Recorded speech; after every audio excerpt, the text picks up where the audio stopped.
मेरो नाम अर्जी प्रसाई हो। म सेन्ट्रलभिलमा बस्छु र म एउटा कथा भन्दैछु। यो कथाको शीर्षक छ बुढी हजुरआमा। एका देशमा एउटा बुढी हजुरआमा भइसिन्थ्यो र उहाँ एकदम गरिब भइसिन्थ्यो। उहाँको लुगा पनि राम्रो थिएन, अनि बिहान खायो भने बेलुका पनि के खाने हो भनेर थाहा थिएन, अनि घर पनि पानी पर्दाखेरि चुइने थियो, अनि हावा हुन्डरी परे बेला हल्लिने खालको घर थियो। र यो कुरा चाहिँ एक दिनको कुरा हो। एउटा धनी मान्छे बाटोमा हिँड्दै थियो र हिँड्दाखेरि एउटा साइन देखेछ। त्यो साइनमा के लेखेको रहेछ भने मेरो 50 रुपियाँ हराछ र मेरो 50 रुपियाँ भेटाइसक्यो भने यो एड्रेसमा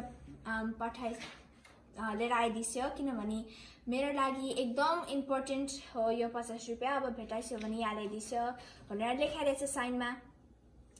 अनि त्यो धनी मान्छेले के सोचेछ भने अब यस्तो जम्मा 50 रुपियाँ हराए पनि यस्तो लेखेको, अब बिचारा कति गरिब होला, अब मैले नभेटाए पनि 50 रुपियाँ त दिन्छु भनेर त्यहाँ एड्रेस खोज्दै गएछ। अनि भेटाएपछि हजुरआमा मैले हजुरको 50 रुपियाँ भेटाइदिएँ, लगिस्यो, अब 1000 रुपियाँ पनि लाग्दा हुन्छ भनेर 1000 रुपियाँ दिन खोजेको। तर हजुरआमाले के भनिस् भने होइन बाबु, मैले त 50 रुपियाँ हराएको नै छैन, बिहानदेखि मलाई 50 रुपियाँ भेटाए हजुरआमा भनेर आउँदैछन् सबैजना। यो के भएको, मलाई त 50 रुपियाँ भए पो हराउनु, मलाई त थाहा नै छैन यो 50 रुपियाँ हराएको भन्ने भनिस्यो।